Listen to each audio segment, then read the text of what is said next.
ni Jesus pinabayaang hatulan.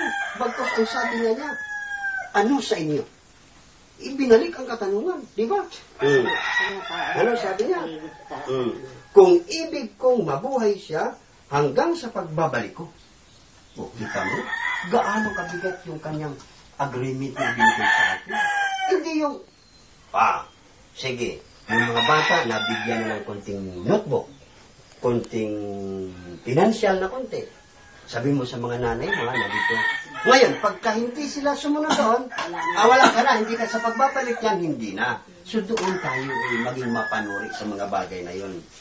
Sapagkat, mayroon dito nagpatotoo.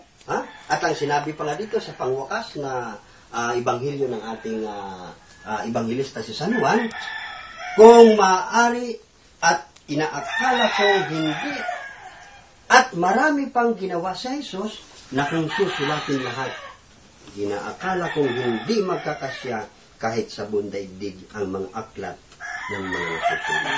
Yun po yung mga patutoo na kung saan yung kanyang ginawa, hindi talaga magkakasya sa isang aklat kung tayo talaga ito ilalagay lahat dito sa ating mabuting balita. Ano? Kaya kung sa bagay sa atin na, yun ang ating dapat na malaman na hindi lamang sa isang bagay tayo nakasentro, maging mapanuri tayo sapagkat ang pag-ibig ng Diyos kailanman hindi siya pinili lamang.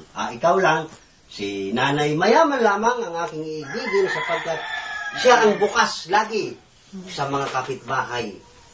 Sila Nanay Bilintian, wala na yan dahil hindi naman sila makasityulaan, yung mga ganon. So walang pinili ang Diyos. Kita mo, magbigay ng biyaya, lahat pantay-pantay. Kung si Nanay Mayaman maganda, tulad din po naman ni Nanay Biti, maganda rin po. Yun po ang pagkakaiba ng ating paniniwala sa ating Diyos. Walang sinino, walang lahat. Lahat tayo inilalang, lahat tayo binigyan ng buhay para sa Kanya. Subalit, yung iba, mayroon mga kondisyonis na ay hindi yun ang pagmamahal na ipinagkaloob sa atin ng Diyos. Kaya, ang atin lamang, tunay na lumapit tayo sa Diyos. Tunay na sumentro lang tayo sa ating paglalakbay. Tulad ng isang namamangka, tinanong man sa kanan at tatanungin din sa kaliwa, iisa ang kasagutan. Mabigat na talinhaga, mababaw ang solusyon ng pagsagot. 5-5. Ano? So, yun. Wala pinasama ang ating Diyos. Natotoo na, hindi pa natatanong at hindi pa nasasagot namin din ngayon may mga katanungan. Kaya tayo man din, hindi pa man nagtatanong ang Diyos sa atin. Sa akin ka ba? Kapanalig ka ba?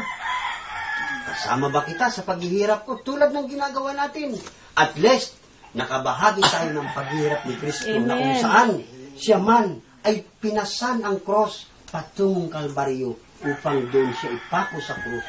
Tayo man, naglakbay man tayo, sinuong natin ang 14 na tawid sapa, kasama natin ang pagtutugaygay sa ating banal na Ebanghelyo, na kung saan tayo, kapanalig niya, ikaisa tayo. 14 na sapang tinawid natin mula sa paanan ng Sityulaan hanggang dito kay Nanay Mayaman. Maraming salamat.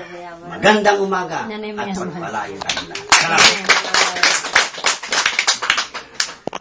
So, siguro, bago ang lahat, si Kuya Arnold pa rin, sundan natin.